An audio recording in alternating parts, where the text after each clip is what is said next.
Weber, Wicker. Comment réaliser un ragréage sur un ancien carrelage?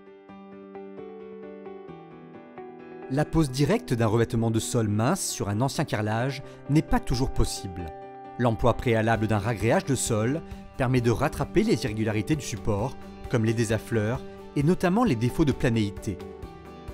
Un ragréage de sol résistant et rapide permet de travailler en fine épaisseur et poser un nouveau revêtement dans la même journée. Pour réussir un ragréage sur un ancien carrelage, voici le matériel à utiliser. Un rouleau de laine, une lisseuse inox, un malaxeur électrique lent 500 tours par minute équipé d'un fouet mélangeur à pale droite, un seau doseur, un seau malaxeur, une ponceuse, un niveau et une règle.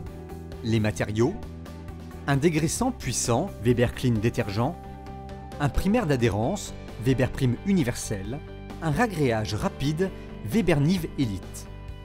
Voici maintenant comment procéder. Avant d'entamer les travaux, veillez au port des équipements de protection individuelle, gants, lunettes et chaussures de sécurité. Sondez les carreaux à l'aide d'un objet métallique afin de vérifier leur bonne adhérence. Un carreau sonnant creux est considéré comme décollé. Remplacez les carreaux décollés, non adhérents, ou les combler avec un mortier de réparation, puis laissez sécher. Retirez les plaintes. Dans le cas où plus de 10% de la surface est décollée, l'intégralité de l'ancien carrelage devra être déposée jusqu'au mortier de pose. Poncez éventuellement l'ancien carrelage émaillé afin de favoriser l'adhérence du primaire, puis aspirez. Dégraissez les carreaux à l'aide d'une lessive sodée ou d'un détergent puissant. Remuez et appliquez le primaire d'adhérence à l'aide du rouleau de laine. Veillez à réaliser un film d'une épaisseur régulière, sans manque ni surépaisseur. Croisez la passe. Laissez sécher 45 minutes. Grattez le film de primaire pour vérifier qu'il est sec, même à cœur. À l'aide d'un seau doseur, préparez le volume d'eau en se conformant aux instructions d'emploi du produit. Versez l'eau dans le seau malaxeur, puis la poudre. Mélangez le ragréage et l'eau à l'aide du malaxeur pendant au moins 1 à 2 minutes pour obtenir une pâte fluide et homogène. Laissez reposer 2 minutes pour permettre au ragréage de débuller.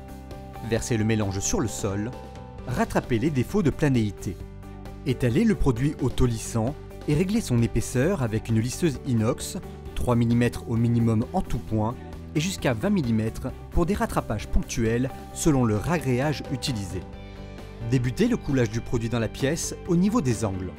Pour le lissage du sol, effectuez les gestes dans le même sens.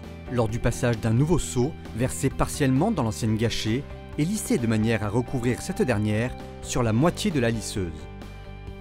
Laissez reposer 3 à 4 heures avant de poser un nouveau revêtement. D'autres revêtements sont possibles: carrelage ou textile après séchage de 2 à 4 heures, sol souple après séchage de 6 à 12 heures, parquet après séchage de 24 heures. Nos conseils: assurez-vous de la stabilité et de la solidité du support existant avant de réaliser les travaux.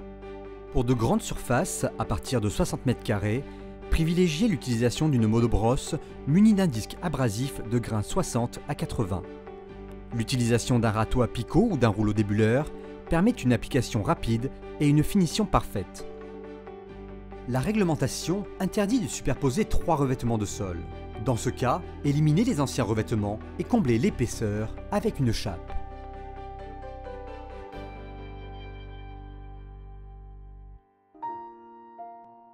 Weber, Wicker.